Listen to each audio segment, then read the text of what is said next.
Timing. All right, so now we will officially call the meeting to order. And the first item is approval of the minutes, but I think before that, and here comes Karen. Hi, Karen. We're going to let Karen sit down too before we keep going. The meeting's been called to order. That's all we've done so far.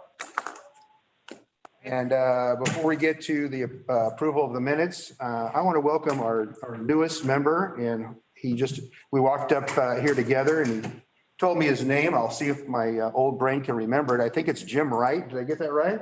Steve Waite. See, I got it wrong already.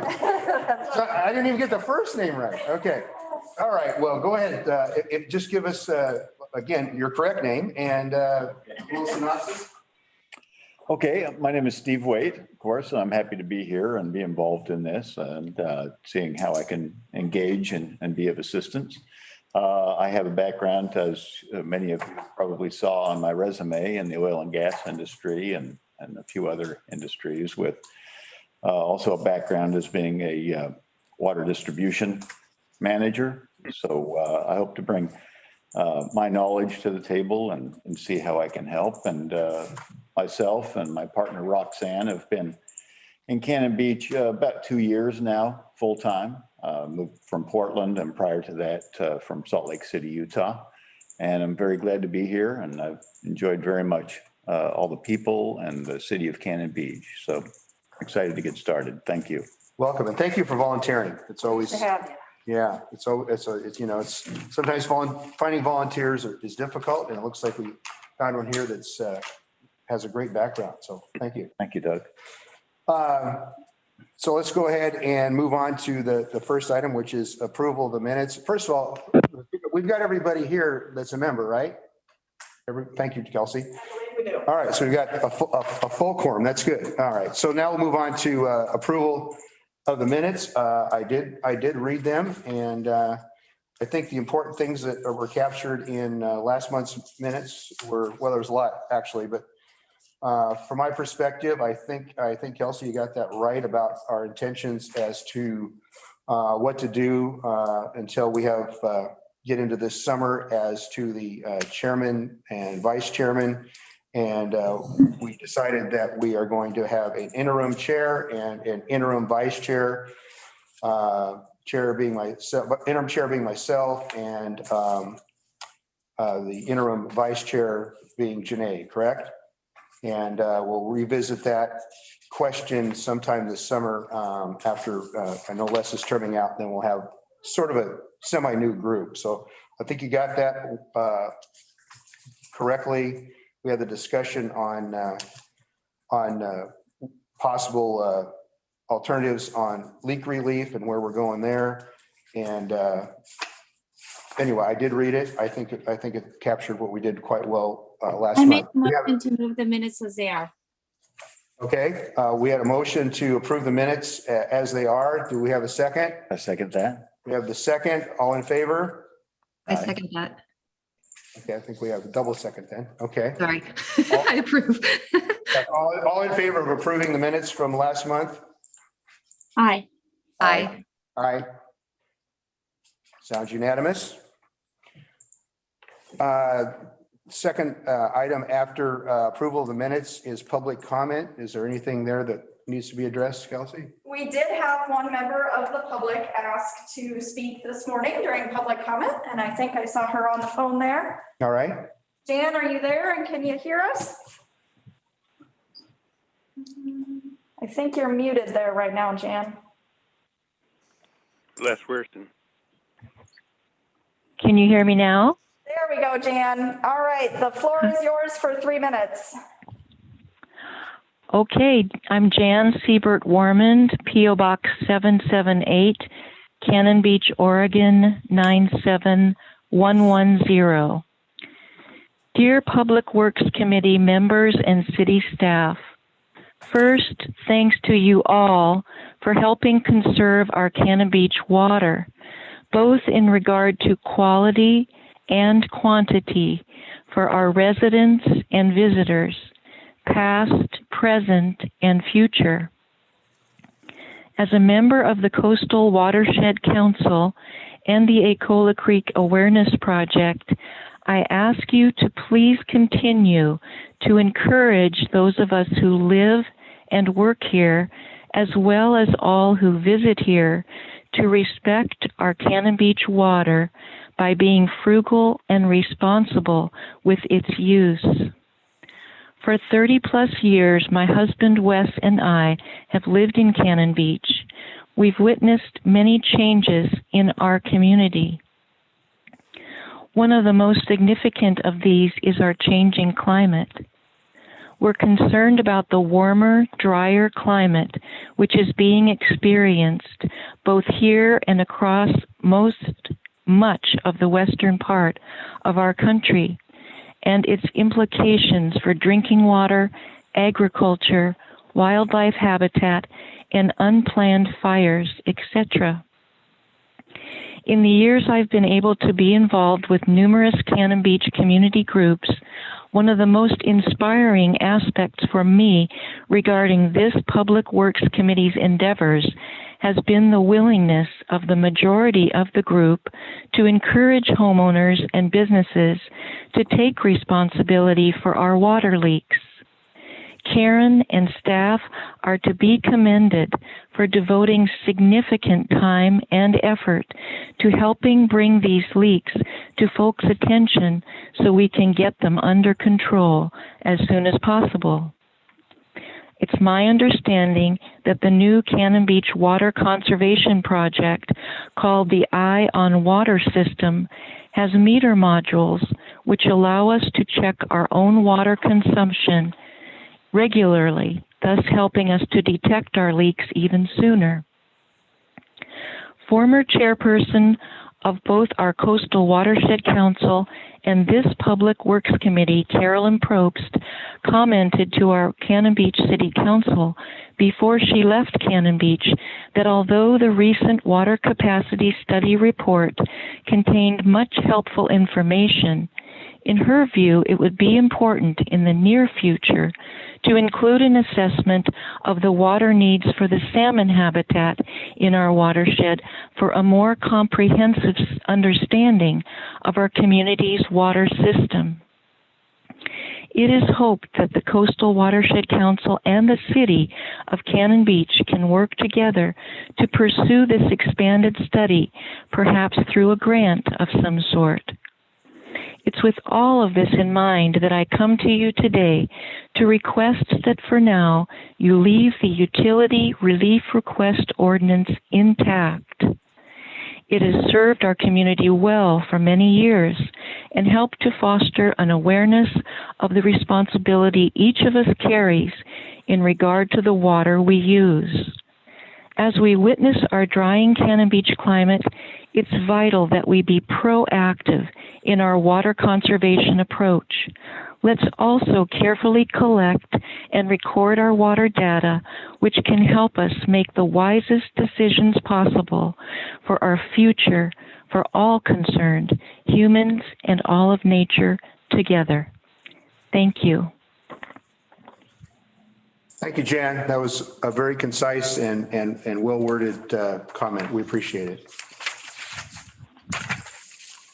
Is that it for the public comment, Kelsey? That's all the public comment we received. Okay. The next item is the utility relief request and disputed utility billing fee section. And the first one on the agenda is, one second here. It's the leak for Acola Creek Well. Yes, Acola Creek Lodge, and the staff recommendation was deny. Kelsey, I assume you've gotten into this a little bit. I honestly struggled a bit on what was going on here. I couldn't tell if it was denied based on the second that had already been credited or the fact that it was a second leak. Can you clarify, or can anybody clarify? It's because it was a second leak on the same water line, and the recommendation was that they replace that line, and they did not do so. So when the second leak occurred and was for pretty sizable amount of money, Yeah. it felt like the line should have been replaced. Were they notified after the first leak that it should be replaced? Okay. Staff assisted them on the first leak, one of our water team members, and said probably that line should be replaced. And they didn't replace the pipe. They went ahead and made the repair. We gave them a credit the first time. And then a second leak came on the same pipe when I called the office to kind of question them to verify what I was seeing written up on the request here. Samantha in the office said that it was the same pipe and the second leak, and they were probably going to have to replace it. But as of that date, they had not replaced. This kind of goes to the heart of what's coming up here is we have a very short, let me ask you this.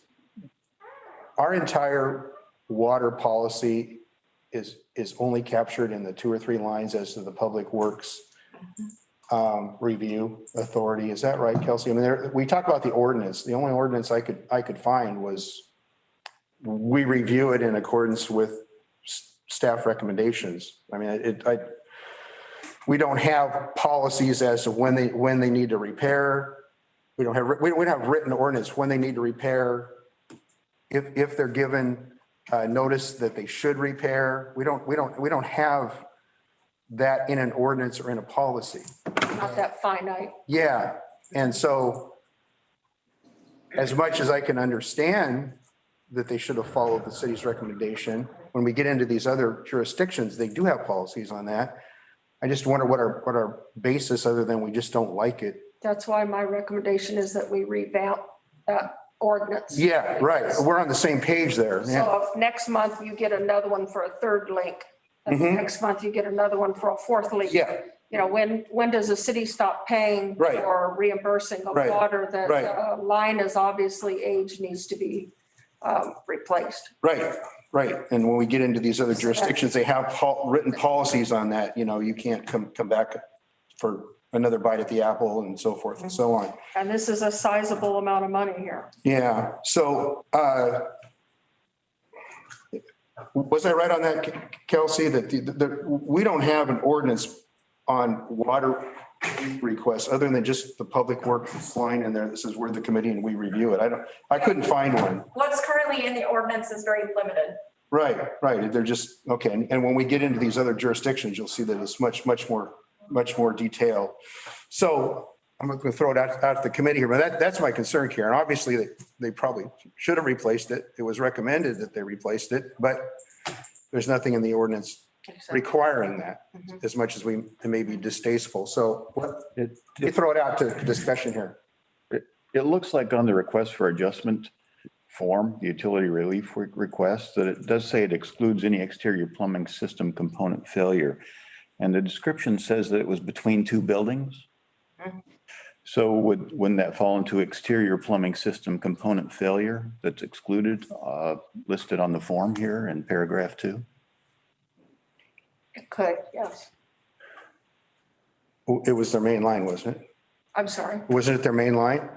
A line between buildings? Service line. Yeah. So we've always covered that in principle. Okay. We've always covered main lines that did not go into the sewer system, only as to the sewer bill only.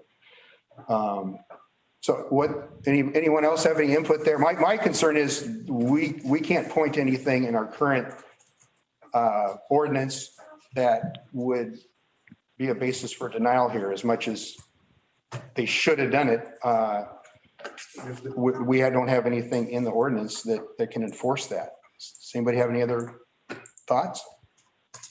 So Doug, to me, it sounds like you want to have a policy and an ordinance for every single little detail. I mean, we're not going to be able to have something written down on every little thing that occurs. I'm afraid that we're just getting to be, making this too big. Every time that we don't feel like somebody should pay something, we come up with an excuse like, oh, well, we should have written this down. We should have had this down. So I'm a little concerned about those things.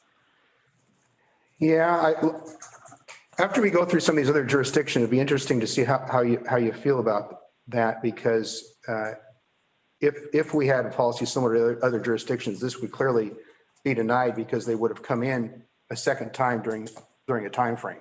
So we'd have a basis for it. I want to get away from the willy-nilly, so to speak, and have a concise written policy where really we, as a Public Works Committee, we could get out of the business here. It could be handled at the front desk. But your input's very valuable still. Anybody else? Yeah, I'm sorry. Go ahead, Les.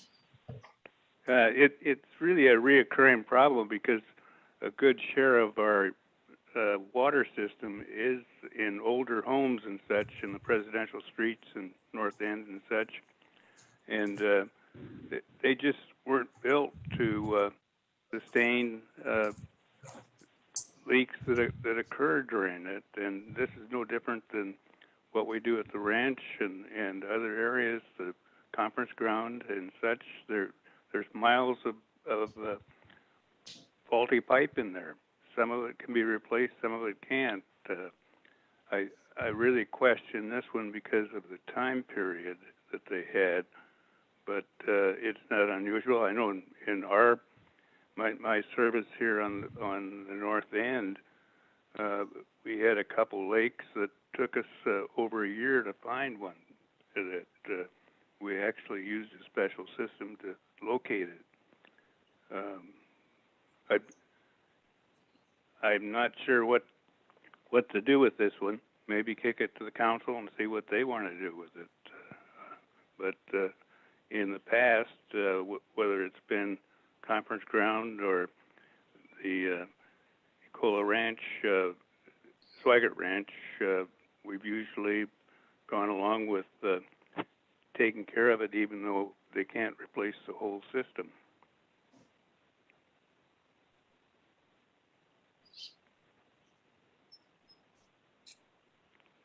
I said, my concern is I don't know what the denial is based on other than a direction by the city or a guidance by the city that they should replace their line, and they didn't, and they had another leak, and that's just not covered in an enforceable ordinance. They should have.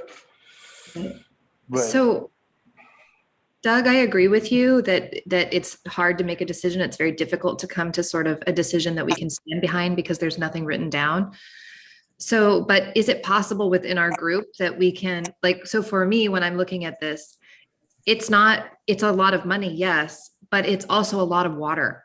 And following up on Jan's message that she just read to us, her letter, I think that the more important matter is the fact that this is a tremendous amount of water that is being let go just kind of absently for some reason. So I guess I'm of the opinion that we can't tolerate this much water loss and something has to be done about it. So can the city or can we as a group say, there's a penalty on the water, like the water loss. It's not so much about I think that a lot of the residents in Cannon Beach, these are second homes. So it's probably uncomfortable to pay that big of a utility bill for a lodge and whatever, but it's more importantly, the water.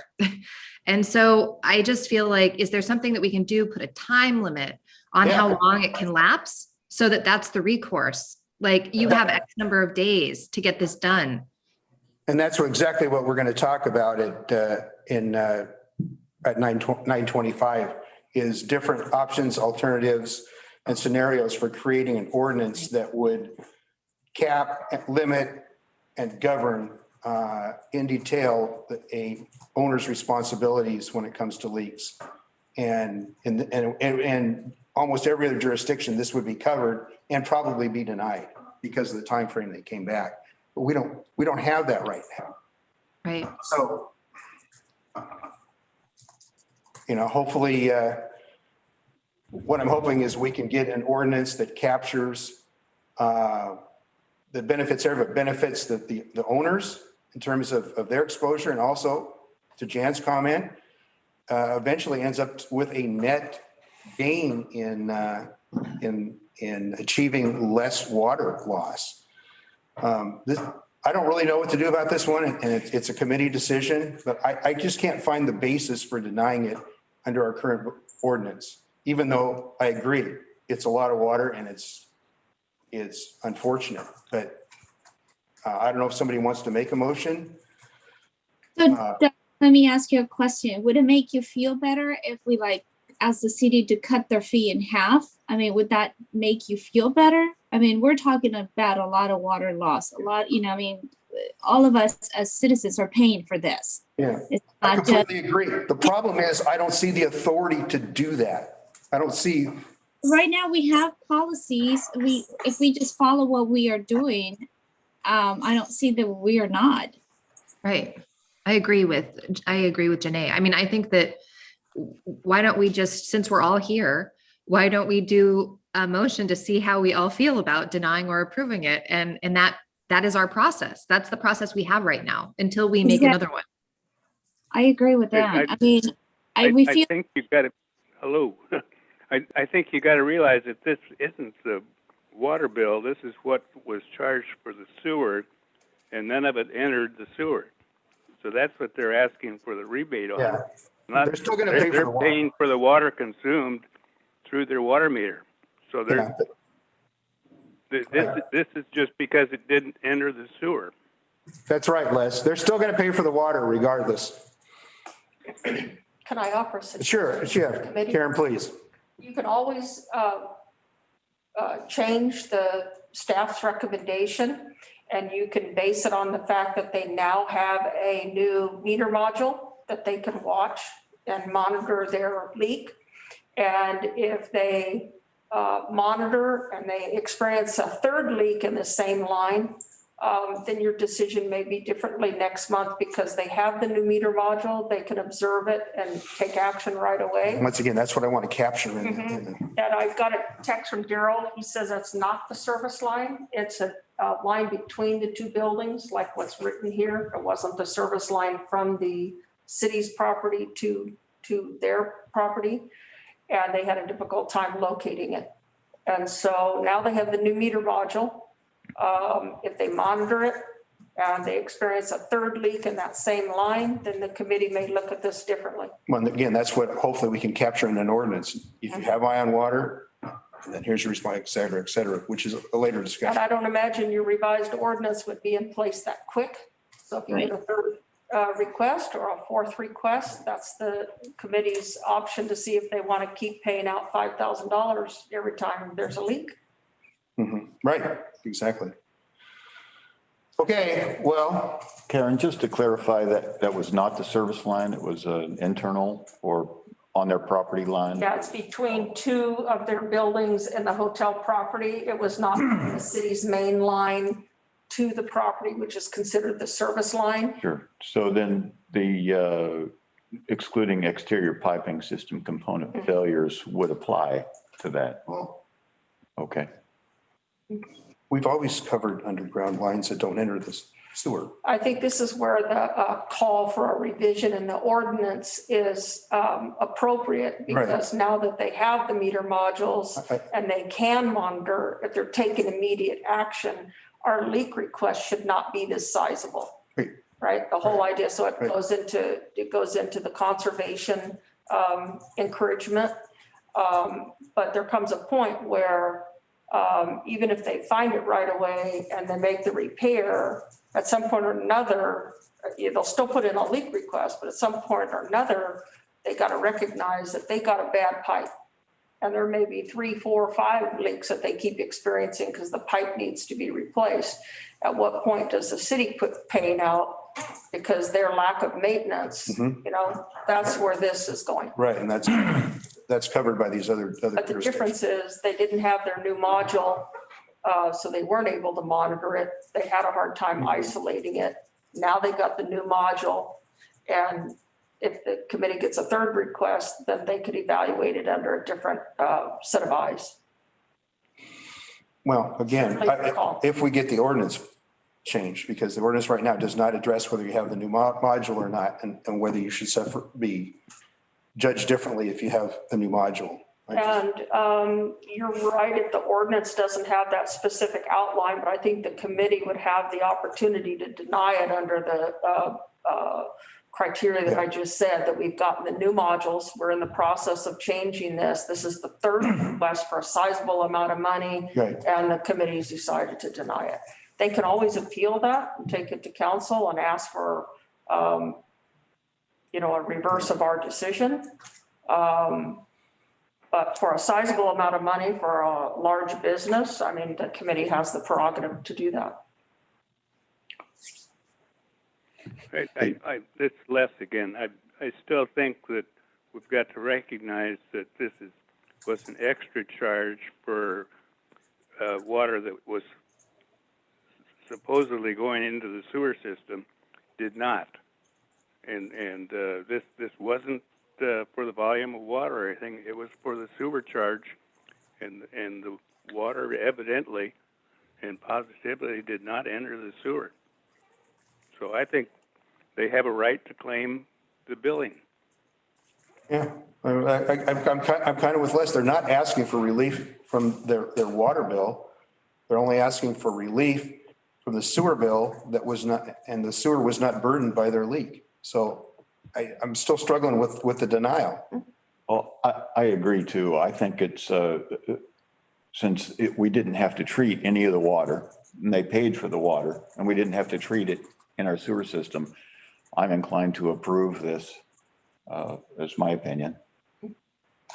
They're still going to pay the bill and suffer the consequence. For the water. For the water, yeah, under our current rule. And nothing went into the sewer, so. Yeah. Just out of curiosity, do we know what the water bill was for this period? It's shown on the table we have, but I haven't added it up. Oh, yes, here it is on the next page, looks like. I want to recognize Bruce St. Dennis here, who has his hand up. Thank you. Thanks, Doug. Just as a suggestion, when you're talking about the sewer issue and the fact that the line is not in good condition, maybe you condition this and say, this one time, we won't charge you for the wastewater. But not like you're going to get a get out of jail free card every time this happens. This is your incentive to get it fixed. And that's, when we get into the other jurisdictions, they have those incentives. You get a bite at the apple every so often. Some it's only, once every 5 years. Yeah. And that's, again, my perception is it will lead to greater conservation when the owners know that they can't continue to come back for relief with degraded systems that they need to fix, because once they get the first bite, that's kind of it and for a while. So I agree with you, Bruce. I'm just concerned about, we don't have that in our ordinance now. We don't have that. I'm gonna- A decision on the utility release, the person's given a letter and told the decision, and in your letter, you can include that criteria. You have the prerogative to do that. You don't have to waive it. I'm sorry. Go ahead, Jenny. I'm sorry. Can I make a motion to approve their request as long as a one-time only approval? I would second that. Yes. I don't think you can have it one time only, because that's not Well, what our for this policy one- has been.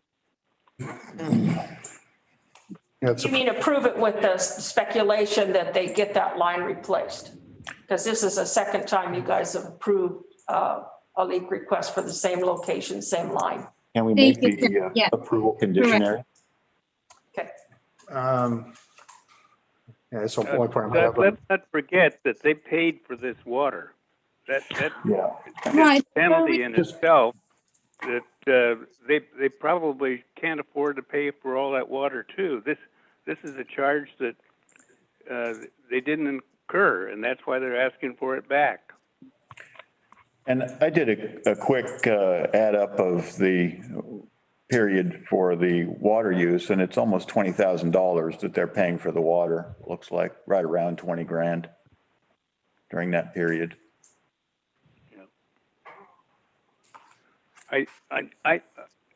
I would support that we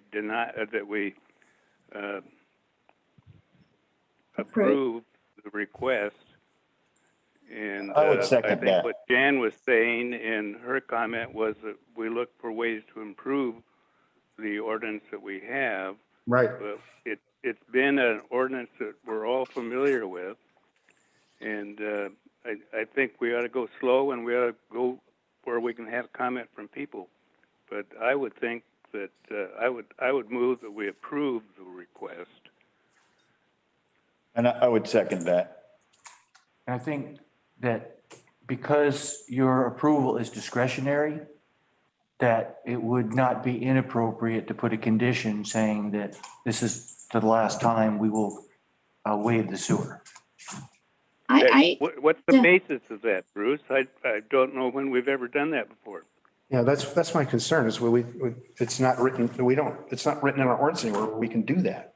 But when you are, when you Second have, time happened, you guys. I mean, we can't be holding people's hands all the time and saying, well, this happened, let's slap you on the hand. And then, if it happens again, we'll give you another slap. But if it happens again, what are we going to do? Are we going to keep slapping people on the hand?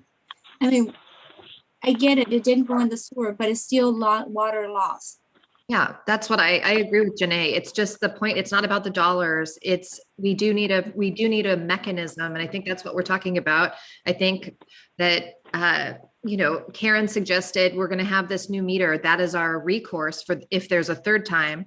So I think that the third time is like, no, if it comes through and it's still leaking, no matter if it goes through the sewer system or it's still a lot of water loss and they have to fix it. It seems very straightforward. How about this? There's a motion on the floor. I call And I for had a the motion on the Yeah. floor.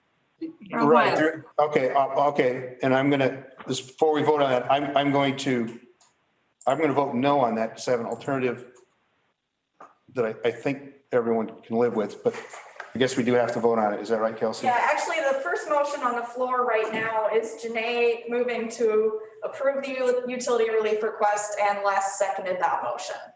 Without conditions. Janae did want some conditions on that, but it sounds like the committee is kind of split on that one. Well, I don't know if we can modify the motion, but it's really, to me, it's all about authority. That's the background I come from. Do we have the actual authority to do this? As an alternative, which has been mentioned, yes, we'll approve it, but you can't come back again for another leak request. I think. We're not saying. This goes to Bruce's point about discretion. They have been notified that this particular line is problematic. You should fix it. That's different than saying you're blanketly prohibited from coming back. They have been notified officially by the city that they need to fix this line. And the plumber. And by the plumber. It seems to me like we should or could have the discretion to say, you can't come back on this line. Correct. And that was part of my first motion on that Okay. line. I'm not talking about every other, they can have other leaks. Obviously, Okay. I understand that part. So Okay. that was part of the whole thing. Okay. Because to me, the basis there, the authority there is their notification by the city that you have a problem with this line. And so I would support a motion that said it's approved, but as to this line, that's it, because you've been officially notified. Correct. Yes, I agree. Okay. I had a motion on the floor that was seconded. What happened to it? Les, your motion was actually after Janae's first motion. Les, yeah. So my Well, motion. that wasn't a seconded. Okay. I don't see how you right now change the rules in the middle and not follow them anywhere else. I think that's something that we ought to approve this one. And if we think that we need to change our regulations, that we do it as Jan said, and change and let people know on it, because we've got this same condition on Sea Ranch, on the condos in Tolovana Park, in a lot of the multifamily that we've always, what doesn't enter the sewer, they still pay for the water, but they don't pay for the sewer bill. And that's what the ordinance says, and I think that's a fair ordinance. Now, if you want to limit it, that they have to fix the whole line, then you better talk about it and let people know of it. I think it's not too onerous to ask them to be responsible for a line that they have been told or that has been identified and that is known to them to be problematic. I think if we can put in the verbiage of the, Better. yeah, the acceptance or disapproval of it, some language to be specific about which part has been recommended that they Simply say replace, there's a second leak in the identified. line that's been identified as problematic. or this problem. Prove it. Yeah, and so at some point, they need to take responsibility for that. Okay, Kelsey, how do we clean up these motions now? Or do we need to? Well, I think Doug probably best to entertain a new motion. Okay, then I will make a new motion to supersede the prior motions that this leak request from Ecola Creek Lodge be approved with the stipulation that since they have been officially notified by the city that they have a problematic line, and this is the second leak in that line, that the city would not entertain another leak request as to this line until it's remedied. Did I state that correctly? Okay. So Doug, I'm sorry, and Kelsey and everybody, please correct me if I'm wrong here, but Doug is not allowed to make motions because he is the chair. Okay. I think it's a great motion. I mean, it's very long. All right. Well, but- I still have a motion on the floor. What happened? And it was seconded. I think if you're going to change the regulations, and I've been on this committee a long time, you ought to let people know that they're going to have to do that, because we have approved leakage at Sea Ranch, and I can list a lot of other of the big motel units, such including On the the same conference room, line. on numerous cases.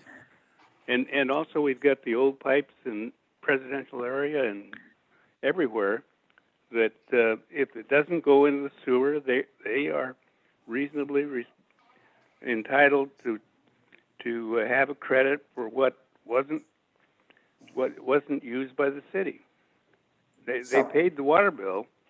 Seems like that's the biggest thing to do, and I think send them a note saying this is really bad for us, and have Jan go over and talk to them.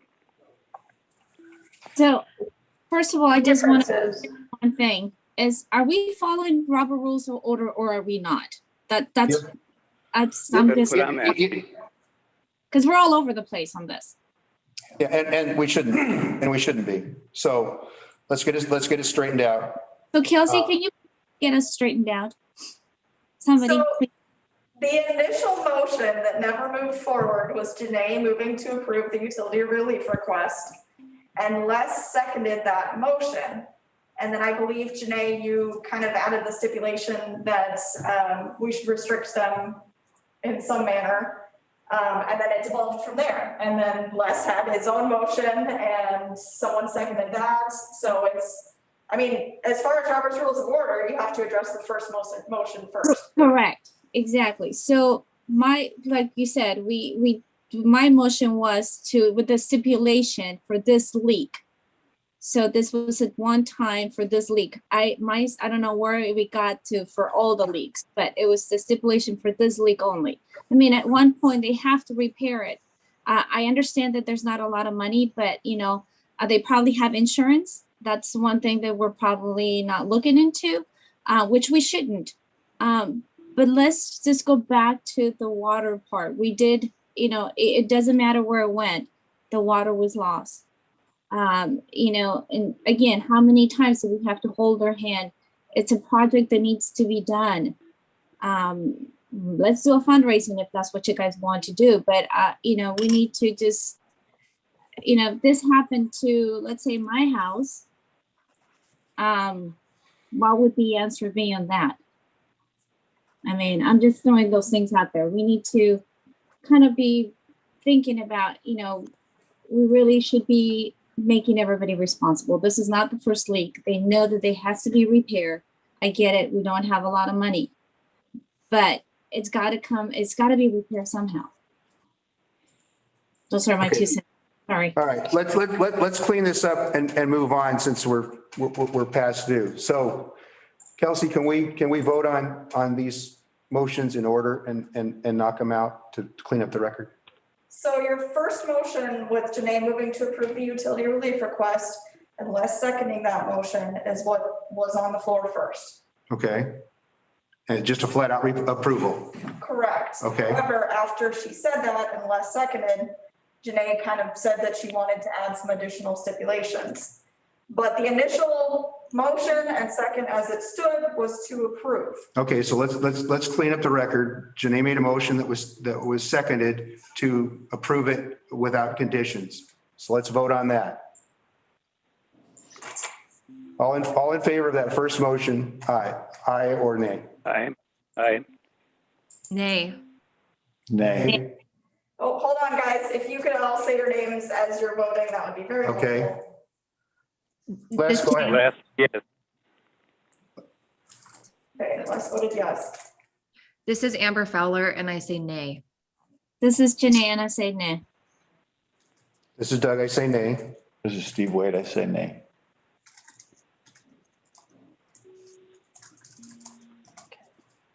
Are you doing a new motion? Well, I think there might be a second one. Well, this is an amended motion. So I would like to amend my motion, the first motion. Okay, hang on a second, Janae. Do we have another one we need to clean up, Kelsey? She actually did try to amend her motion before Les Correct. won on his motion. So Janae, the floor is yours. Okay, go ahead. So I would like to amend my motion to approve this leak for this time, for this leak only. For just something like that. Karen, can you help me with this to make sure it's clean? So you could do it with the conditions that this is the second leak on the same line. It has been identified as problematic by the plumber and a city water staff member.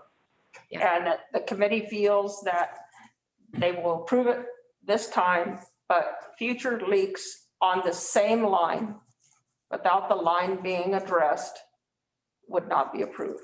Would be Thank you.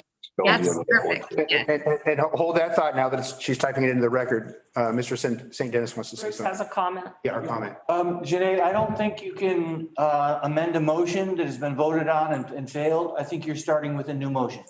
Okay. That's correct. Yes, you're right. Thank you, Bruce. All right. Then if you're starting with a new motion, my motion should stand. But your motion didn't come up, the other one should have been voted on before yours. It was seconded and we voted on it. I think that was in a moment of confusion. I mean, Well, we could, I mean, if this is a problem, we can go ahead and go with less and then we can vote on it. And then Yeah, let's do that. if Les, there's, yeah, Yeah, How's Les, I believe your motion was to approve without condition. Is that correct? That's correct. And it was seconded, correct? Yes. Okay, so we will vote on that motion now. And one last comment on that one. I think all these comments on sending a letter and such are good, but we've never done it in the past, and I've been on this committee for 50 years off and on. And The difference you gotta in let this people know that that's situation going to and what happen. you're describing is we have not had a leak request where we've had multiple leaks on the same line that has been identified as problematic. That is what made this a very unusual leak request. And that's why we as staff had trouble working through the decision, whether to approve or not approve. Right. Looking back at other leak requests, we have not had leak requests where you had the same line having multiple leaks month after month, where we kept approving a large sum of money with a line that was failed. And so that's the difference. Karen, at my house, I had a leak that leaked 3 different times before we finally solved it and replaced the whole line. Okay, You can't do this. We need to keep moving. Your motion's on the table. It's been seconded to approve this without condition. We're going to vote on that now. So all in favor? No, And we have to vote on. we'll do it individually, yes. So I will start and I'm a nay. Janae, Left. nay. Yes, This is Amber Fowler and I'm a nay. this is Les, I'm a yes. This is Steve. I'll be a nay. Okay, so that should clear up the record. Now we have another motion on the table that was, I think, completely put in the record and phrased correctly. And I think you probably, hopefully have that, Kelsey, of Janae's. Correct. That was- They moved to approve the utility relief request with the condition that future leaks on this same line, if no work is done on the line to address the line issues, will not be approved. Okay, and that was seconded, correct? No. I think so. Okay. Do we have a second? Do we have a second on that motion? All right, so it sounds like Amber's seconded that. Okay, so, all right, so now we are ready for a vote on that. So individually, we will do that. And this is Doug and I will What's be, the motion? The motion was to approve the utility relief request with the condition that future leaks on this same line, if no additional work is done on that line to address its issues, will not be approved. Thank you. okay, so we're beginning the vote. This is Doug. I am a yes. This is Steve. I'm a yes. Janae, yes. Amber, yes. Les, no. All right, motion carries. All right then. Now, apologize for how long that took, but I think we'd all agree this was a difficult situation here and probably merited the amount of time we spent on it. And I pledge that we won't do that too often in terms of these, but this one, because of the size of the leakage and the size of the bill and the unique situation, I think merited that amount of discussion. And that they now have their ion water meter that they can monitor. So Okay. All right, so let's move on. Keep the meeting moving here. We have a second one, which hopefully we can dispense with quickly. And that Move we is, approve staff recommendation. Second. This is Good. All right, so we'll start our vote. This is Doug. I would be a yes on that. This is Steve. I'll be a yes. Janae, yes. Amber, Les, yes. Motion carries. All right then. That's the end of the utility relief requests. And the next item on the agenda is Public Works status. And I assume Karen is, And I don't want to take a lot of time because I want you guys to be able to talk about this ordinance. yes. Right now, it's all about budget, and we're finalizing the budget. Nothing's changed from what we discussed was going to be on the table. We've had our final meeting with Bruce, and we're getting ready to go into the budget sessions with the Budget Committee and Council in May.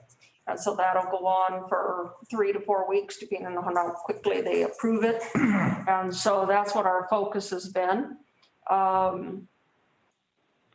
Outside of that, we're getting a lot of input about the erosion of the shoreline. And I've had to educate people about our authority to manage issues at our beach accesses up to our vegetation line. Anything beyond that where they see significant drop-offs or severe erosion, all has to be worked through the state parks. And so we're kind of working through those little by little. We had another big tagging incident last night at our basketball court, but we have cameras up, so the police are monitoring that to see if they can identify the person. Our plan is to just paint that wall because the graffiti cleaner does not get it off. I'm getting a lot of complaints about the shadows that remain behind. And so we'll probably just paint that wall. As we talked about last month, the second basin is up and running. The guys are continuing to work towards the full operation of that basin. We're having to order parts little by little to get back on the shelf because we robbed that basin to keep the other one working, as I shared with you in the past meetings. And so they'll continue to chop away at that as our budget allows us. We've spent a lot of money in the electrical, getting things up and running properly, but it's going well. So that's pretty much the condition of things right now, is just getting ready for the season. It's been very busy, sign issues, parking issues, all the normal stuff of the ramp up for the spring and summer season, but the main focus has been the budget. Okay.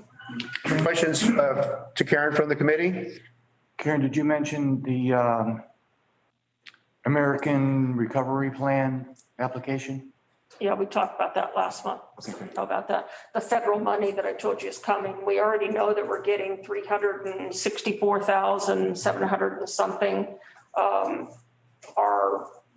first desire is to be able to move forward on the seismic valves that we talked about as part of our initial phase of the water resiliency, but we're also waiting for that other money to come through on the low interest loans. So whatever gets in our hands first, that would be our desire, the next step to move forward towards that. I didn't catch, is that a loan or a grant? I'm sorry? I didn't catch, is that a loan or a grant, that incoming money? None of this is grant. It's Okay. all low interest loans. Okay. The only grant money that we have out there pending is the FEMA application to get our generators. So for our master plan, we had Midway and Sayusla as pump stations. We wanted to get permanent generators in. And that FEMA application includes those two generators, a replacement for our Matanuska pump station that we're going to be covering and upgrading, and the the generator at Ecola pump station that's giving us bad time right now. So those 4 generators I'm chasing on a FEMA grant. Everything else is our low interest 1% 30-year principal forgiveness loans. But the state is administering the American Recovery Plan, and we've submitted over $30 million in projects, and that is in committee right now to review. And that's the federal infrastructure money. That's what it's formally called, is the American Recovery, but that's the federal infrastructure money that we had anticipated coming. So a lot of these projects that we've queued up for those low interest loans, we've also submitted through this. So if we get that money, then we don't have to take these loans. And that's free money. That's truly no payback on these loans. It's federal money. So don't know how fast that process is going to be or how slow that process is going to be, but we keep moving forward in both of those avenues to see what comes to us. Excellent. And when Bruce says 30 million, that's beyond just our public works, water, wastewater infrastructure. That included roads, it included the school, it included the city hall and PD issues. So that's why it's $30 million. And a lot of emergency management work, like getting power to the cache sites, which is like $87,000. So all of the things that we submitted either had to do with public safety, emergency management, or water supply resiliency. And once again, Those should rank high. I've said it again, and I've said it before, and I'll say it again, appreciate the hard work of Karen and Trevor and you, Bruce, on chasing down this money that really takes the burden off the ratepayers. And I know you're in competition for other jurisdictions and coming from the federal system myself, I know dotting the i's and crossing the t's can just be overwhelming. Sometimes you just want to be paralyzed by that. And The admins, Jen and Kelsey, are the unsung heroes because they're doing all the paperwork for well, this. thank you to them too, because I know what it's like, and it's a lot of times just easier to, It's a matter of You- keeping up with yeah. those deadlines on Right, each phase. right. Because if you miss those, you start all over again. right, And really admirable pretty achievement here and intense. the amount of money that's been chased down. And so, So that's that. any questions for Karen? No, hearing none, we'll let Kelsey catch up over there. She's been typing like crazy. I don't know how you do it. So once again, thanks to you. Okay, so our last our last topic is very apropos for today. In a way, I'm kind of glad that this one came in from Ecola because it kind of highlights the struggle we have in terms of balancing our existing ordinance, conservation, dollar amounts, and so I don't think we're going to be able to solve anything today. But my hope was that we could look at what other jurisdictions have done, just kind of on a 30,000-foot level, come back and revisit it. My personal thought is, I see over the horizon a doubling of rates, of our water rates, which I think is going to slowly sink into the populace. And the other thing we've got that's sort of new technology, the ion water, which is a tremendous tool. And I'm trying to conceptualize myself a way to use that ion water as more of a carrot than a stick and an incentive for conservation. And at the same time, balancing maybe some hardships that are on the horizon with these higher water rates. And at the same time, putting some parameters on any ordinance change. And I certainly respect Jan's comments that would encourage people to keep their systems in good order and not allow them to be continuing to come back with the same problem. So with that, there's probably 6, 7, or 8 jurisdictions here that found on the internet as to how they handle it. Some commonalities are that all grant some form of relief for water leaks, which is different than Cannon Beach. They all have a definition for what is considered a leak. So that's helpful. Again, when we were struggling with what is a leak, what isn't a leak, they all have definitions as to what is a leak. Most of them have limitations on how long the leak period can last for an adjustment. Some either have a dollar amount that can be approved or a percent of your bill that can of use that can be approved. Most require proof of repair. Most require submittal of the form within a certain time period. And out of all of them that I looked at, only Portland makes a distinction as to whether the leak went into the sewer or not. I suspect that's because it's the only jurisdiction like Cannon Beach that has the combined municipality operating both the sewer and the water. Every other jurisdiction, they don't take that into account because the sewers are run by independent unified type sewer agencies. And most important, I guess to me, is they all have a concise, detailed policy that a recipe book you can look at. Like, again, I'm not in the limited time today. I'm not expecting we solve this. I just want to kind of have an overview of this. We can come back and public can weigh in. So just real briefly here.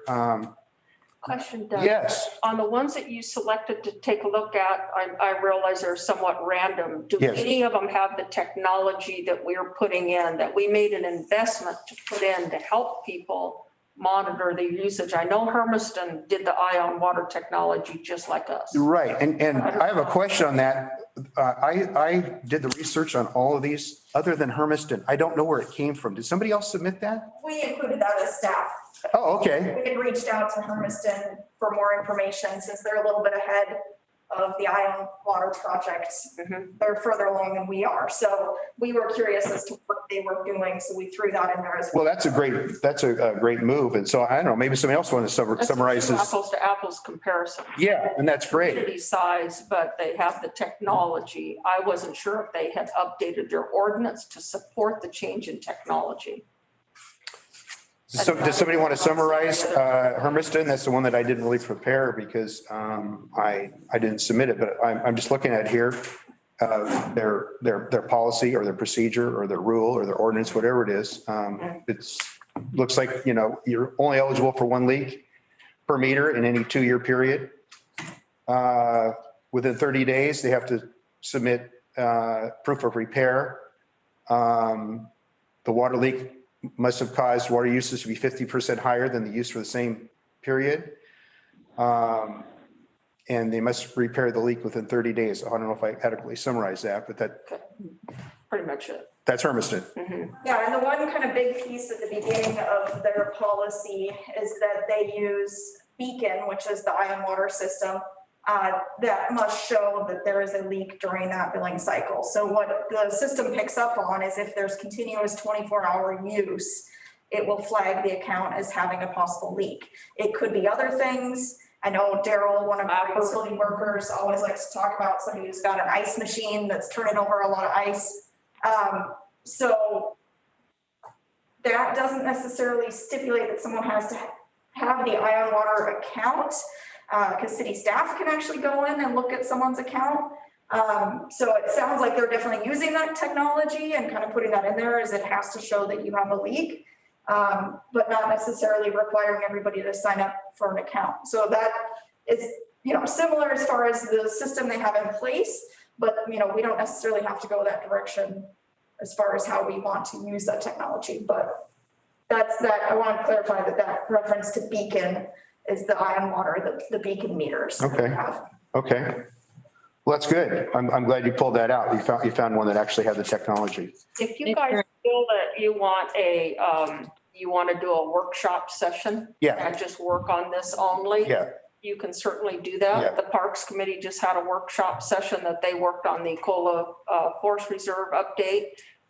So if you want to do that, you let me know and I can arrange that for you guys to be able to come in here, Yeah. meet with your masks on and have this room by yourselves to work through the details of yes. this. I think that'd be a great idea because there is a lot to consider. We want to come up with something that's coherent, usable. Anybody not comfortable coming in, you can still call in Zoom. We just have to pick a date that our Okay. Zoom is available because we can only do one Zoom at a time in here. I think that would be great. My objective today, because I knew we wouldn't get too far, is I just want to quickly go through these just to lubricate the discussion, lubricate the thought process for a future meeting Yeah. where we could bring all these together, all the considerations, the technology, the conservation goal, so. Some of the criteria you'd like to see put in the. Right. So if it's acceptable, I'm just going to we did Hermiston, kind of blast through the rest. Not that any of these are gospel or acceptable, but. Yeah. Okay, so the next one I think hopefully on the list here is Canby.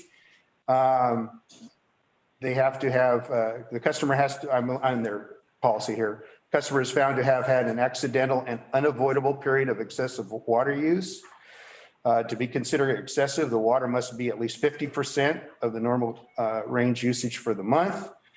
And the reduction shall not be granted for longer than 3 consecutive months, thereby encouraging prompt attention to repairs. Again, a flavor of their policy. The next one is Portland, which is again the only one that draws the distinction that I could find between whether it went into the sewer or not. Theirs is interesting. I'm on the second page of their policy here. It says adjustments may occur only after all leaks have been repaired and verified by a field check. Reasonable efforts to locate the leak and initiate repairs must be taken within 30 days of the initial notification of increased usage. I assume that's by the city. Repairs must be completed within 90 days. For underground leaks, a sewer volume water adjustment for a period not to exceed 1 year may be applied to the account. So the most important point here is the guidelines for water billing adjustments. It says during any 12-month period, the account may receive one adjustment covering 2 billing cycles for a sewer affected leak and one adjustment covering 2 billing cycles for a non-sewer affected leak. So basically the city of Portland, if I'm reading that correctly, you could get 2 bites a year, which is a lot in what I see. You could get 2 bites a year. You could get one that affects the sewer and you could get one that doesn't affect the sewer. And then it goes on to say how they make the adjustments. We won't get into that. We can do that possibly, as Karen says, at a work session. And how they go about looking at the billing cycles. But the bottom line on Portland is you get one sewer affected leak per year and one non-sewer affected leak per year. The next one is Sunrise, which is sort of in a way my favorite. This is my my water district at home, theirs is short and quite concise, and I can tell by experience it works pretty well. They allow customers to apply for a billing adjustment due to the unintended consumption of water as a result of a plumbing issue. Customers are allowed 2 leak adjustments over a 5-year period. So you only get 2 per 5-year period. Subsequently, discovery of the leak, either by notification by the water district or the customer. You have to submit your leak request form within 2 billing cycles. And the customer, and if the leak adjustment form is not received, then the customer is responsible for the entire bill. And the limitation there, if you look on number 2, customer service calculate the leak, which will consist of 60% of the consumption charges associated with the effective billing period. The customer will remain responsible for 40% of the bill consumption charges for the affected billing period. So Sunrise has a limitation on frequency, and they have a limitation, a cap limitation on percentage. Tigard is a little bit complicated, but we can go through that quickly. They have some limitations on what they define as a leak, as what won't be covered. The leak, it has to be a leak that did not result from willful or neglectful act on the part of the customer. They have to demonstrate that the leak's been repaired within 20 days. They get in Tigard, the customer has not received a leak adjustment within the past 36 months. So that would be 3 years, right? Mm-hmm. Have to submit the form within 30 days. And then here's some limitations here. You can't submit something for $10 or less, and you can't submit something for over $2,000, and it cannot be over 2 billing periods. And then their calculation is, they use 50 for the customer gets 50%. The leak credit is 50% of the tier 3 water rate for each customer. So that would be another percentage limitation also. Again, I don't go through these fast, but just so you get a flavor so people can think about some of the options here. Finally, and I think this is the last one, this is Tualatin Valley. I'm on their policy here. Have to repair leaks within 30 days. You have to file your request for adjustment within 3 months. The adjustment will consist of 50% of the excess water use. So they don't get the whole thing. And I don't think there was a limitation on frequency that I found right off the bat, unless somebody else sees that in there or was able to review these materials ahead of time. So that's, again, I'm not going to sit here and recite all the policies verbatim, but you can get a flavor of what I said in the beginning. They all grant relief for leaks, but they all have stipulations as to what is a leak, limitations on how long the leak can last. Most of them have that. Dollar amounts, percentage amount requests, proof of repair, submittal of the form within certain times. They all have detailed policies, and I think all of them, I didn't quite see it on the last one, have stipulations on how frequently you can come in for relief. On 7.4 under Tualatin, it does say if multiple leak requests are submitted from the same user, the CEO shall determine the eligibility for the water. Oh, so then when they're discretion, thanks for picking that up. There's some discretion or Yeah. subjectivity. Yeah.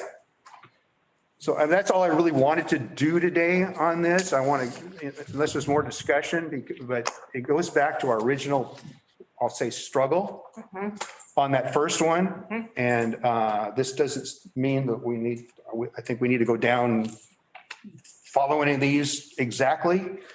But if the committee and our collective wisdom can come up with a way that we don't get into another struggle like this, because we have written policy that's as coherent maybe as these other jurisdictions, and at the same time respecting, as Jan said, and I think probably a large degree of the community consensus on conservation, where we come out hopefully at the end with maybe a net gain in water leaks? Go ahead. Our current ordinance does not really support water conservation. Right. And that's the real crux.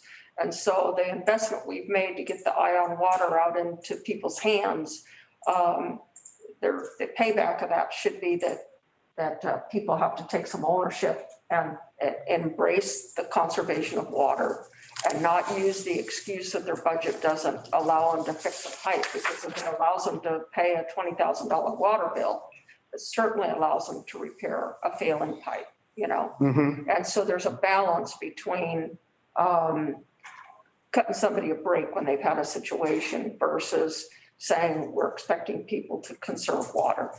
And so I like what you've done here, whet the appetite. Since May is going to be all about presenting our budget to the committee, and so we're not going to be working on a lot of projects during that time. That may be your time to focus on this in May. Okay. Not a lot of other stuff. And if you need to do a workshop to further tighten and develop this, we can certainly do it. Yeah. I want to start off with the May agenda, just focusing on this and see how far you get. We could do that, or we can do a workshop. I just, some format where we can have maybe a freewheeling discussion. And again, this struggle we had with this one can be sort of the template where, okay, how do we get to a point where we can just go to the policy? Maybe your assignment for May is everybody come to the table with the things that they would like to see included in the ordinance as a requirement or stipulation. How does everybody feel about that? I'm fine either way. So, Douglas Les, I think Jan had good message for us. And really, if we're talking about revising this, the city knows our current policies. The homeowners and the absentee homeowners, they've used it for years. There hasn't been that big a problem. And if there's improvements to make, maybe we ought to be making them to the existing ordinance rather than inventing a new system. And I read over the other regulations, and this would be entirely new for city staff and for the residents to get to know. I think we ought to look at the existing way we handled them in the past and determine how we could improve that to pick up these things that we're worried about. Actually, Les, I completely agree. I completely agree with that. It would be, I want to improve the existing ordinance because like I said before, it's only one sentence now that says we'll review these and to come up with a concise and fair criteria. I mean, I agree with that. And give you guys a printout on how much money the city's paid out in the last 5 to 10 years on leak requests. I think it'll be an eye opener for you. Paid out in terms of leak relief that we give people to see how much we have written off, if you will, of people putting in leak requests. You guys approve more of these a month than what you think, and you add that up over 5 or 10 years, it's a sizable amount of money. Karen, a question on that. If the current ordinance basically says you don't get credit for water usage and we only give relief if it doesn't go into the sewer, so the sewer isn't burdened, what's being written off? I'm sorry, I'm not following. So they get relief, meaning they're not paying that portion of their bill. And I'm saying that's a sizable amount of, that's part of the investment that could go into the repair of our own infrastructure. And we're actually paying it out to someone else to repair theirs by giving them credit on their bill. It's only credit on the sewer, which wasn't burdened. We're not only losing gallons of water, right, but then we're giving them reimbursement for that. So it's cash out plus losing water. That's where it kind of lends to Jan's concern, is that we're not really making the move to help people embrace the conservation, not just how much they're using, but to address a leak immediately and not wait 30 days. Before they didn't have a choice. They didn't know they had a leak a lot of times because the bill comes out and there's a message on it. Right. And they get a call from Daryl. Right. Now they've got a tool to see it immediately within 24 hours. And the expectation in the new ordinance would be that they get that repaired. To me, it shouldn't be 30 days. You should be able to get a plumber out in 2 weeks to get something repaired. And it's not continuing to run Right. that entire time. If it's irrigation, it's easy, you can turn it off. If it's water to your business, you can't turn it off. So it's running that entire time. Right? Yeah, that's why I'm hoping the ion water can So be used it's as a not just the carrot. fact that it's going through our sewer system, it's the loss of water and the reimbursement of the financial that we're giving people for this. So it's all that collectively. It's not always just the stress on our infrastructure that we've got to process that through the sewer or not. It's the forgiveness on the bill for water that ran continually that could have been repaired in a shorter period of time. But we don't give forgiveness on the water. That money still comes into the city, right? You're correct. We don't give the forgiveness on the water piece. That's the water loss conservation that Jan's talking about. Right. So there's two separate issues we're trying to get our arms around in the revision of the ordinance. Yes, Okay, right now it just focuses on what goes through the sewer. right, It doesn't support anything for conservation, right. right? So there's multiple nuances that we want to try to capture with this new ordinance. Right, That envelops all that. We may Right. take a relook at the sewer piece and we may not change that. right, And all we focus on is the new tool they have available to them, right. the conservation piece, and what we're willing to credit someone as a result of the combination of these three things.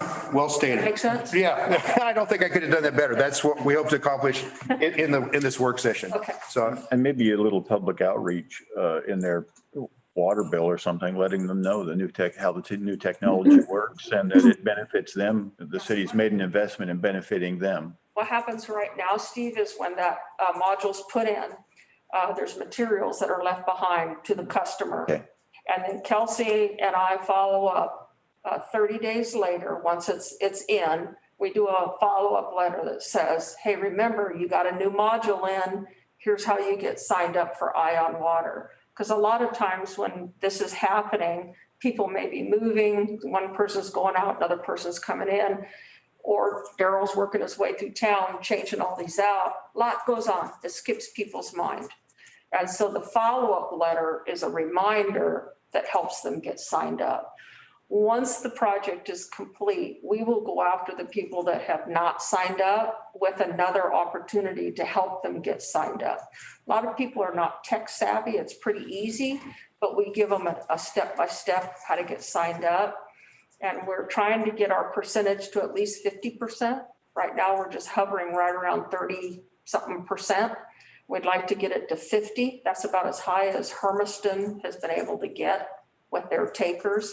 So if we got half of our community signed up on Ion Water, that would make a significant difference Right. on the amount of leak requests we're getting. That's what I'm hoping that maybe we can at least come on the table and discuss how to use, like I say, ion water as a carrot and not a stick. Mhm. Meaning if you have ion water, Yeah. you may have this avenue for relief. Mhm. If you've signed up, if you didn't sign up, you don't have that avenue of I'll relief. give you an example is up in finance, when someone is late on their bill and they get a shut off notice or the water gets shut off.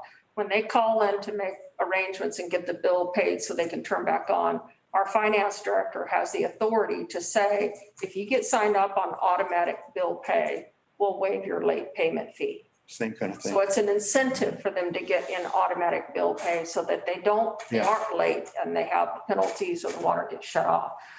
We can do exactly that in the ordinances is outline something that staff has the ability to say, when you put a leak request in and the committee reviews it, if you haven't signed up for Ion Water, we'll give you this leak request or we'll change the percentage of what we give you to get signed up for Ion Water. Because once they have the tool and they have this, they've signed up an account, we should be having a different set of eyes when we're looking at the forgiveness. Mhm. They now have the tools and technology. They're still going to get a call from Daryl because, like I say, there's going to be some folks in town. My mom's 90. She's not going to have Ion Water. But her kids might help her and they may not. You have a lot of people here that don't have the help. So you're still going to get a call from Daryl saying, hey, you're on the leak list. Want to bring that to your attention? Are you aware? Can I help you diagnose it? All the stuff he does right now. that'll still happen. So they've got now multiple ways to try to deal with it. So the time frame should be shrunk and the criteria of which we approve it should be tightened to encourage that. I mean, we changed the rates, not the rate base, but we changed the rate on anybody that's over the 400 cubic feet, okay, usage. They're having to pay for that extra water. Not that they didn't pay before, but they had a different allotment, right? Base rate. That has gotten the attention of a lot of people. And so that has incented them to tighten up their water behavior. So I just think it's good timing for us to take a look at this and kind of do it. To incentivize conservation and responsibility. Excellent. Yeah. I mean, they got to have some skin in the game right along with the city. Yep. Okay. Anything else before we move to the conclusion here? Well, Doug, this is Les again. Okay. One thing that I just have not had anybody around the city, and usually they talk to me about problems that they see in the system. I haven't had any complaints about how we're handling this situation, and I think we ought to do, as Jan said, look at ways to improve what we've got, but don't make a massive change right now, because I think we ought to be able to come down to the city hall as ratepayers and voice our opinions at that time. Right now, we can't do it. And I think if we carry too far on this, I've read over all of those, and it's a complicated new system that we really don't need. We need to make improvements in what we've been doing. And I think, go ahead, Les. I'd Go really ahead. be concerned about spending all our time when we've got so many other pressing things on budget and improvements of water and sewer, and tripling the rates right now is going to be really a tough thing to fill. I will say this, when I made my plea to the budget committee and the council for the money to be able to do this project, my commitment to them was we were going to embrace water conservation, exactly what Jan had been asking for, and that we were going to change ordinances. We were going to do everything we could to make their investment, they can see a return on that investment through these types of mechanisms. And Les's point's well taken. Nobody's squawked about what our process has been before, because we freely approve these things over and over, because people can't see that they have leaks until their bill comes 30 days later. So once we arm them with what they need, the council expects, they made a big investment for these modules. And the budget committee expects to see some return on that investment. Just to put it out there and not hold the people accountable for monitoring their usage. Why did we do the project? And I agree with that. This was the move to say this will get us further. We do a 5-year water management conservation report that goes to the state. Water conservation is part of that report. So I love the fact that Jan goes out and says, we need to pay attention to this. It's not a matter of our creek drying up and never being there, although that's a concern. It's saying the water you do have, you're effectively using it, and we're putting all the tools in people's hands that give them the ability to do so. Yeah. I kind of look. Change is hard, but when you make a sizable investment, like what the council has honored me with the ability to do, I need to give them something back for that. And I think I kind of look at the Ion Water. I think what'd you say we're at 30% or so now, the signing up? I kind of look at it like the vaccination for COVID. You get to a certain level, you know, it's like herd immunity for water leaks. So if there's a way to incentivize that, Right. like you talked about, in terms of how your billings or problems or issues or leaks are handled, I think overall at the end, we may be in an actual net conservation situation. And of course, there's been no complaints before because we approve 97% of these. Yeah. And so why would anybody complain? Because they don't have the tools in their hands for us to expect anything different of them. Yeah. But now they do. Yeah.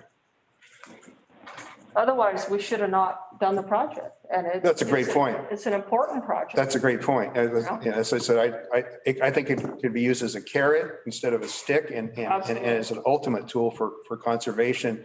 But I do, and I basically agree with you too, Les, is it may just be a tweak of our existing ordinance to take into account ion water Right. and to take into account situations like we confronted earlier in the meeting. I mean, I'm not even suggesting it needs to be 5 pages long. It just. The sewer piece of it, we may not adjust or change at all.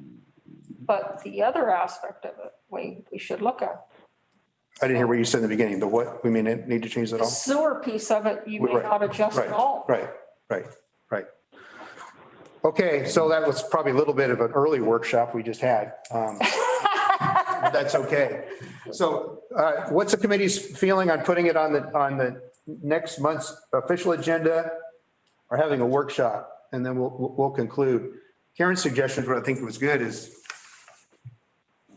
if we could just all come next time on this topic with, On the 18th. on the 18th with, I don't want to get into the whole motion circus again, but with, you know, individual ideas Yeah. to lubricate and kick off the discussion. Does that seem fair? That sounds fine to me. Doug, I have one question. Right now, we're doing this by Zoom and that type of thing. And we hold our committee meetings because of the city manager's administrative order. Is there a plan when we can start meeting together? I think most of us are vaccinated now. And Unless I if sent you you've guys got- an email last month telling you that you can, the committee members are allowed to come into City Hall in the council chambers with your masks on. You sign in when you come in the front door, so we have the ability to contact trace if something changed. But you can come here and meet in person, the public cannot. So the public still has to Zoom in, but committee members can come and meet. Now, that's been in place for a month. There's some people that are not comfortable coming, so we still make Zoom available. And so it's completely up to you. Yeah, I'm personally I never comfortable. got that notice. I think what happened is it's still on our agenda. It says that it's, you know, we're supposed to be meeting via Zoom, because that was actually, I thought about calling saying, I thought we could come in, but I think on the agenda on the header, it still says that, you know, we're conducting this via Zoom. So I'll resend it, my original email, so you can see when I sent it out, and it went to all of you. I sent one to Parks and I sent one to Public Works. Jeff notified his members as well. And so. So Les, I guess to answer your question, it sounds like we all could come. It's a personal choice. I mean, in my case, I'm double Moderna'd by a whole month, so I feel pretty bulletproof with plus a mask. So, but I think it's a personal decision, right? Any member of the committee can come. Whoever oversees the committee or the commission members cleans the room after, so everybody leaves. We're responsible for cleaning up so that the next committee that comes in is a good environment. So it's completely up to you guys. If you want to, on May 18th, when your meeting comes around, if you want to come in person, you can. But again, the public will not be able to come in. This is just the first level of letting City Hall be open. And so it's the committee members only, and we will have Zoom. Even if all of you are here, we will have Zoom so that the public can have public comment.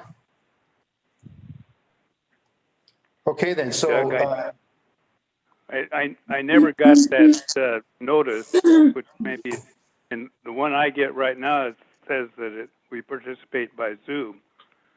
I think we could have solved a lot of these discussions today if we'd been sitting together rather than talking on separately. And like I said, I'll resend that, Les, and you could have come today, and so you can do that next month in May. Janae, it looks like you're on the screen here. now I was going to say then that the great part about it is we are now, Karen just told us in person right now, instead of the email that we did receive, that we can come next time. So thank you, Karen. That's perfect. Okay, then, so for May. I never received it. Okay, well, everybody's informed now. So Kelsey, unless somebody has an objection, could you put on the May 18th agenda? And you might as well make it at least 30 minutes. It'd probably run over for us to revisit this and further discussion, I guess would be the heading. Maybe our mission could be just to put together a rough outline of what we'd like to see in it. Right. Freewheeling discussion based on everything that's happened today, including our struggle with that early one and our follow-up with the other jurisdictions and our Yeah. follow-up general Take what- discussion. Just keep it Take going. what Doug gave you today, and then any others that you want to scope out and look at, and then bring that to the Sure. 18th for discussion with the whole committee. Sure. Okay, then. Anything else? All right. Good of the order, I guess, is the anything else. If in May, Go you ahead. guys decide you want to schedule a special workshop, just let me know so that I know when to save the Zoom for you. Okay? You should know next month when you sit down if this is going to require a special workshop outside of your normal monthly meeting to actually get your arms around it. There's no rush. It's not a crisis. So you've got time to work on this. Like Les said, we don't need to make immediate changes. I'd like to see people have eye on water in their hands and get used to it for a little bit before we make the ordinance. That's midsummer, isn't it, roughly, Karen? I'm sorry. That'd be about midsummer. Everybody's got it. The project will complete in October. Oh, We don't want to come in before the loan is due because we'd have to pay it early. And so we will complete in October. And we're just a little over halfway through right now with the entire project. okay. So you guys got till the fall to All right. take something to the council saying, here's our recommendation Okay. now that this is all out in place to change the ordinance to look like this. Okay. So you have time. Okay. Well, let's go ahead and leave it on the May agenda anyway, because it's always easy to Mhm. put things off. But just further discussion. You guys decide. Okay. All right. Anything for the good of the order? Hearing nothing. Say Go ahead. thank you to everyone that supported the beach cleanup this last weekend. And one of the main complaints, which I find it funny, is that people keep saying that our beaches are very, very clean. So we hear that over and over and over again. So I have requested from the people that clean the beach every day to please do not clean the beach for a minimum of a week. Because they complained to me that, there's a lot of litter out there and a lot of debris. And so if they keep cleaning the beach, a few days before the beach cleanup, then we can't really prove to the tourists that it's their fault. Like people keep, it's just a little thank you and just a little plug in. So please do not clean the beach before a week before we have a beach cleanup. So, but thanks everybody's. Janae, just to follow up to that, it's probably an obvious question, but is the summertime much more onerous in terms of debris left on the beach, or is it pretty even? And normally the summertime there is a lot more debris, but again, we have several people which are amazing volunteers for this, residents that go out and clean the beach. From what I've been told, every day, and they collect a tremendous amount of pounds of debris every day, apparently, which I am so grateful for that. But again, the main complaint that I get from people that come in, not just during the spring or the fall, but when we have just beach cleanup, they complain to us, and it's not a complaint, it's kind of like a laugh and thank you for letting us do this. But they always say, gosh, your beaches are so clean, we should probably go somewhere else. And I'm a little concerned though, that if, those people that are saying that there's so much debris out there, continue to clean the beaches especially the days that we are having a beach cleanup, those people are going to go somewhere else. Right. Maybe we want, I don't know, but that's just a thought. Hey, Janae, are you guys able to go on the trails and come off the beach and maybe hit some of our trails, or like the beach accesses? If you come up the stairs and just the area around the beach accesses is where we get a tremendous amount of trash. Is that possible? Yes, and we definitely, when we do this kind of cleanups, we do ask people to do that. And so the trails part, that's one of the things that I'm working on still, Karen. I was gonna talk to you about that part. So, yes. Barb Knott can tell you where they need some help on some of the trails within the Parks Committee. So we might be able to help that. Yes, that's Today, not, the trails really are fairly clean. I don't see any problems there at all. And they use the blue bags, and we check those all the time too. Yeah, just touch base with Barb, Janae, and see if she's got any thoughts, because I know last year she really needed some help with volunteers. So touch base this year with her and see what she says. will do. Perfect. Is like the Tolovana parking lot part of that cleanup effort or? Yes. And we did find debris. That was probably one of the only areas that we did find a little bit more debris. But again, it's, that was one of the areas. I mean, we did find debris at Indian Beach and Hog Point. But again, I'm talking about the Cannon Beach area, not Tolovana. Les Shirley was pretty clean for the most part.